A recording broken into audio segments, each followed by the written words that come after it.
ക്രിസ്ത്യാനികളൊക്കെ ഇവിടുന്ന് കൊന്നൊടുക്കിക്കൊണ്ടിരിക്കുന്നു. നിങ്ങളൊക്കെ അവന്റെയൊക്കെ മീറ്റിങ്ങിന് പോയല്ലോ, മനസാക്ഷിയുണ്ട്. നിങ്ങൾ മാസ്ക് വെച്ച് ഫോൺ അങ്ങോട്ട്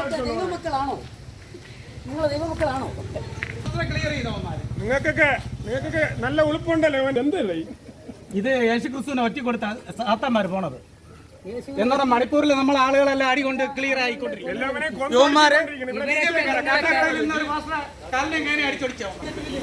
അതൊന്നും നിങ്ങൾക്ക് അറിവില്ല. നിങ്ങൾ അവന്റെയൊക്കെ മീറ്റിങ്ങിനാണ് വന്നിട്ടുണ്ടല്ലേ? അടുത്ത കറി വയ്ക്കണ നിങ്ങളെ തന്നെ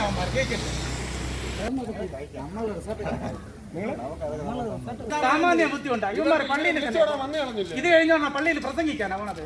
ബിജെപിക്ക് വോട്ട് കൊടുക്കാന്ന് പറഞ്ഞിട്ട് നിങ്ങൾക്ക് മനസാക്ഷി ഉണ്ടോ? മണിപ്പൂരിൽ കാട്ടാക്കടയിൽ ഒരുത്ത കാലിനെയും കൈനെയും അടിച്ചൊടിച്ചിട്ടിരിക്കും.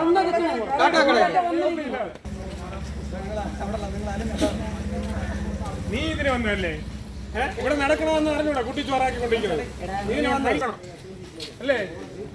കൊല്ലണമെന്നും കാണുന്നില്ലല്ലേ? മണിപ്പൂരൊക്കെ കത്തുന്നത് അറിഞ്ഞു. നിങ്ങൾ ധൈര്യമായിട്ട് വരൂ. നിങ്ങളതിന് പേടിച്ച് പോകുന്നത്. ധൈര്യമായിട്ട് ഫ്രണ്ടിലോട്ട് വരൂ. നമ്മളൊന്നും ചെയ്യില്ല. നമ്മളൊരു രാഷ്ട്രീയ പാർട്ടിക്കാരുമല്ല. നിങ്ങളെ സംരക്ഷിക്കും നമ്മൾ. പക്ഷെ നിങ്ങൾ BJPക്ക് വോട്ട് പിടിക്കാൻ പോയത് മോശമായി പോയി.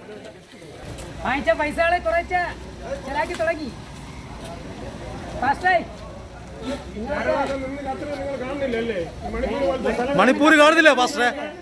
പാസ്റ്ററെ